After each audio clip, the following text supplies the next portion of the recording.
امروز 21 اپریل است و شما برنامه خبری رادیو آزادی را تماشا دارید. شعله گلخواجه هستم در خدمت شما و نخست می‌بینیم که در 15 دقیقه دیگر کدام موضوعها پیشنهاد می‌شوند.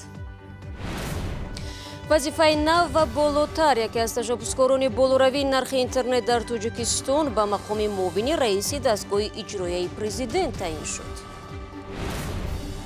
گرانی اینترنت یک ارتش بزرگ مهاجران تاجیک را از یگانه وسیله معاشرت با پیوندان در وطن و گروه نابینایان را از آموزش محروم می‌کند. ما ببینیم که نظام تعلیمات فاصلوی خود تمام درس‌ها با واسطه اینترنت می‌گذرد. در همسایگی با خط سیاه و یا فشار بالای مطبوعات ادامه دارد. تاجیکستان امسال از روی معیارهای رعایت آزادی بیان بهای بد گرفت. 2 سال اخیری که من در محرر هفته‌نامه آزادگان بودم، هفته ای نبود که یگان مقامات قدرتی ما را دعوت نکنند. امروز رئیس جمهوری تاجیکستان با صدور چند قرار در بعضی از نهادهای دولتی تغییرات کادری به عمل آورد. از جمله خورشید اسماعیل زاده از مقام معاون رئیس کمیته انداز آزاد شد. با قرار دیگر خیرالدین حکم‌الدین زاده معاون وزیر مدافع عاید به عقبگاه تعیین گردید. امام علی رحمان همچنین عبدالکریم عبدالعلیم زاده معاون اول رئیس کمیته معماری و ساختمان را به نفقه فرستاد. از تغییرات کادری نهاد تشبسکار بالا بردن نرخ اینترنت در تاجیکستان هم در کنار نماند. میرزا نبی خالقزاد تفصیلات می‌دهد. امروز 23 اپریل با فرمان رئیس جمهوری تاجیکستان رئیس خدمات ضد انحصاری تاجیکستان سعدی قادرزاده از وظیفه‌اش برکنار کرده شد و به جای او اکرام‌الدین ولیزاده کارمند مسئول اداره تاجیکستاندرد منصوب شد. اکرام‌الدین ولیزاده اصلا مسئول بخش حمایت از حقوق‌های استعمال کنندگان در اداره تاجیکستاندرد فعالیت داشت. حالا رئیس خدمات ضد انحصاری تاجیکستان که برکنار شد با یک فرمان دیگری پرزیدنت تاجیکستان و معاون رئیس دستگاه پرزیدنت تاجیکستان تعیین کرده شد. در همین روزهایی که این تعیینات صورت میگیرد، نرخ اینترنت در تاجیکستان در هفته گذشته بالا برده شد و خدمات ضد انحصاری تاجیکستان یکی از مسئولان این پیشنهاد و این اقدام بود. اما نمایندگان خدمات ضد انحصاری تاجیکستان امروز در ادارهشان هنگام صحبت به ما گفتند که این تغییرات کادری هیچ ارتباطی به مسئله بالا رفتن قیمت اینترنت در تاجیکستان نبوده است و یک تغییرات معمولی است، چون که گفته می شود که بعد از همین فرمانی که رئیس خدمات ضد انحصار برکنار کرده شد، دفعتاً با فرمان دیگری رئیس جمهوری تاجیکستان و به وظیفه دیگری مسئول کشور، یعنی که معاون سردار دستگاه پرزیدنت تاجیکستان تعیین کرده شد. در ادامه موضوع داغ اینترنت، قرار پرسر و صدا و سربحث 31 در تاجیکستان میتواند دهها جوان نابینا را از چشمان صنعی و صدها طفل تاجیک را از دیدار هر روزه پدر و مادران مهاجر خود محروم کند. اینترنت به زندگی این قشر رنگی دیگر بخشید و بالا رفتن نرخ آن بیشتر از همه همین گروه را نگران کرده است. سرانگیز نوروشو و شادمانی یتیم در این باره گزارش دارند.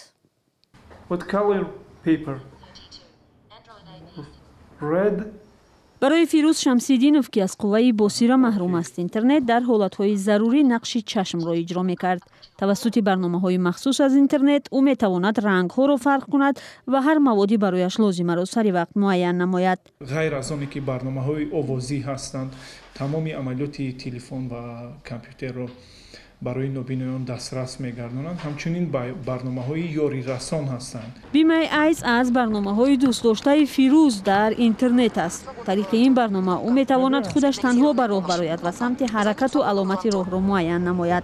Is he a crosswalk?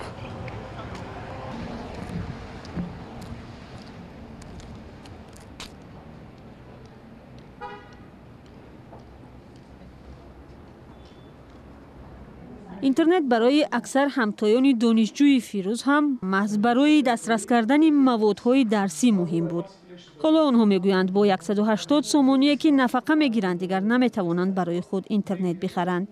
зарари ин бештар ба он шахсони дорои маъюбият мерасад ки тариқи таълимоти фосилавӣ ки низоми нав аст дар ҷумҳурии тоҷикистон, зарари ин ба онҳо бисёр мерасад болоравии интернет, чунки шумо бибинед ки низоми таълимоти фосилавӣ худ тамоми дарсҳо ба воситаи интернет мегузарад.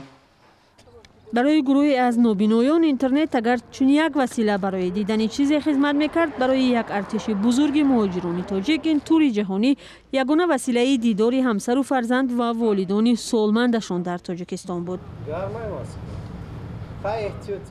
абдураҳим сафарзода яке аз падарони муҳоҷирест ки соли 2017 бо ирсоли як нома ба унвони вазири маорифи тоҷикистон хостанд барояшон иҷоза диҳад то тариқи скайп ё имо дар маҷлисҳои мактабии фарзандони худ иштирок кунанд. Аммо ҳоло ин муҳоҷирон аз он нигаронанд ки акнун бо боло рафтани нархи интернет дидори ҳаррӯзаи онҳо бо фарзандону наздикон маҳдуд мешавад. нархи гаронии интернет имрӯз ба ҷое расид ки дигар муҳоҷирон аз қимати ин новраса аз қимати ин истифодаи он кам мебаранд ва тарбияи фарзанд ҳам барои онҳо мушкил мешавад. баъди талошҳои бенатиҷа барои поин бурдани нархи истифода аз интернет дар шабакаҳои иҷтимоӣ, фаъолони ҷомеа тасмим гирифтанд бо як муроҷиатномаи дастаҷамона ба раиси ҷумҳур ва додситони кул муроҷиат кунанд. шоми 22 апрел давоми 2 соат дар муроҷиатнома беш аз 200 нафар имзо гузоштанд. мо медонем, умедворем ки президентамон ҳамин нуқтаи охиринро бар ҳамин баландшавии нархи интернет мебинем.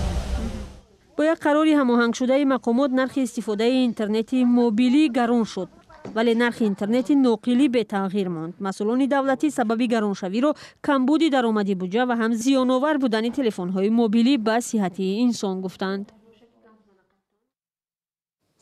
зимнан чанд лаҳза пеш хабар расид ки дониҷонеро ки дар зери муроҷиатнома ба президент барои поин бурдани нархи интернет имзо карданд, таҳдид намуданд ки аз донишгоҳ ихроҷ мешаванд.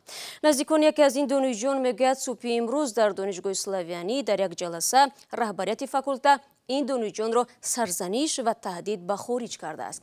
бар илова аз дониҷон хостанд дар бораи ташкилкунандаи ин иқдом ба онҳо маълумот бидиҳанд. рӯ ба мавзӯъҳои дигар. тасмими бунёди нирӯгоҳи барқу об дар Гурҷистон сокинони норозиро дар муқобили кормандони полис қарор дод. баъди музокирот бо эътирозгарон, вазири корҳои дохилӣ гуфт ки нирӯгоҳи барқу оби Хаддори 3 танҳо дар сурати рӯзигӣ 90% сокинони водии Панкисӣ сохта мешавад. идомаи мавзӯъ аз Искандари Хоҷамирзода.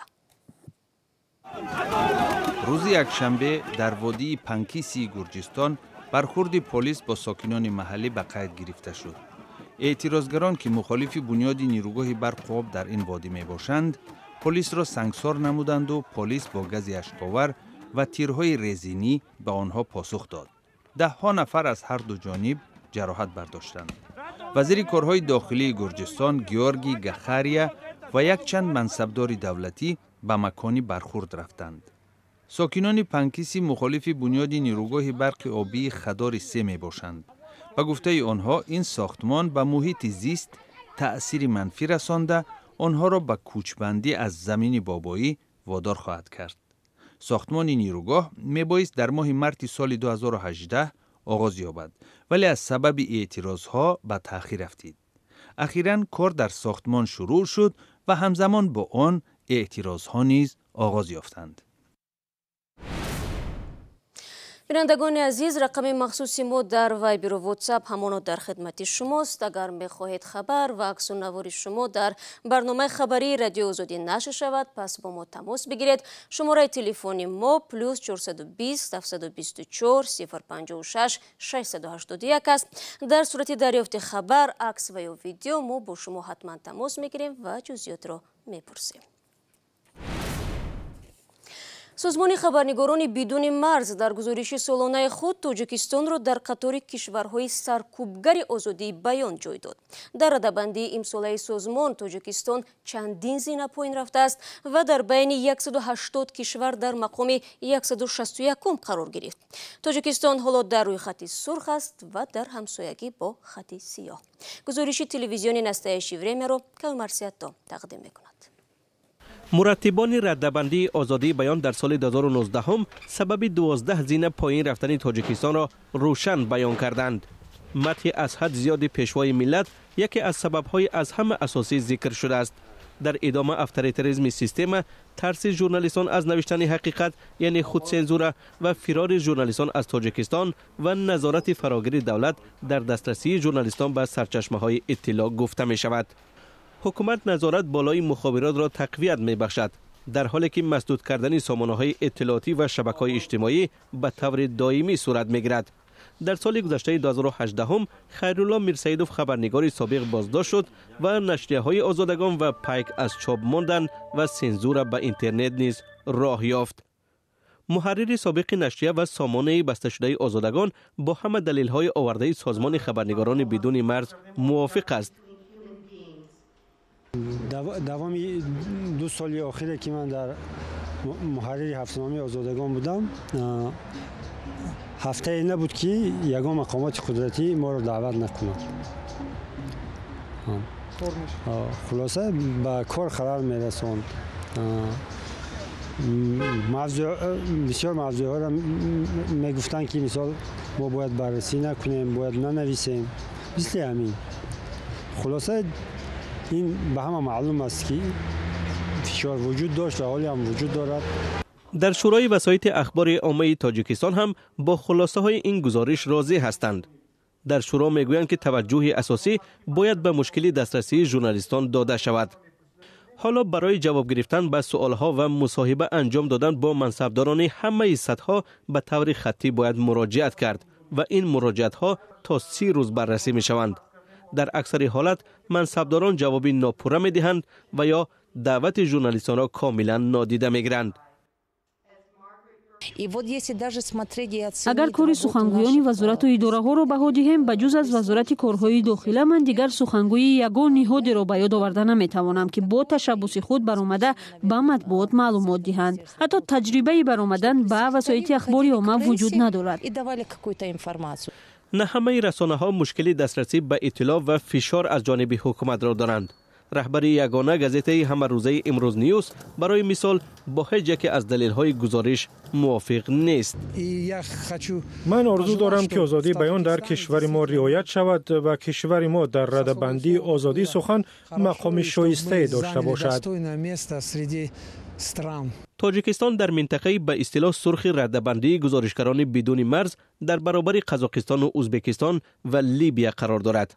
تاجیکستان را از منطقه سیاه که در آن کوریای شمالی، ترکمنستان و چین قرار دارند همگی یک زینه جدا می‌کند. با نظرداشت افزایش فشار بر رسانه‌های مستقل، کارشناسان میگویند که کشور میتواند سال آینده بر روی خط سیاه وارد گردد.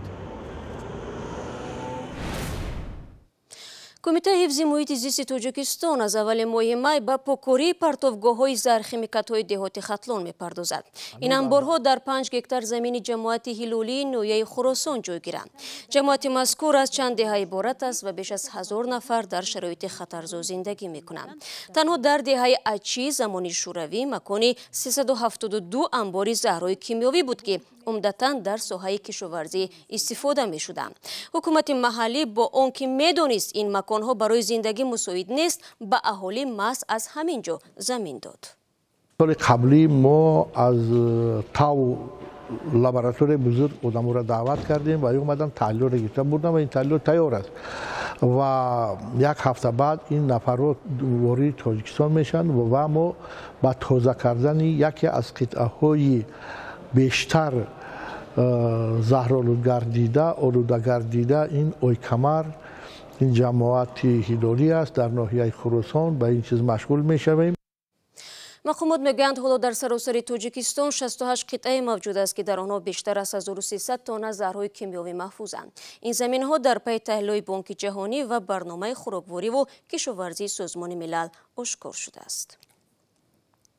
شام دیروز در منطقه مرزی وروخ اسفره و اقصای بودکان میان ساکنان ماجرا برخاسته است. جانب‌ها یکدیگر را به سر زدن این تنش متهم می‌کنند. همزمان مقامات مرزبانی اسفره و بودکان از احتمال بزرگتر شدن مناقشه جلوگیری کردند.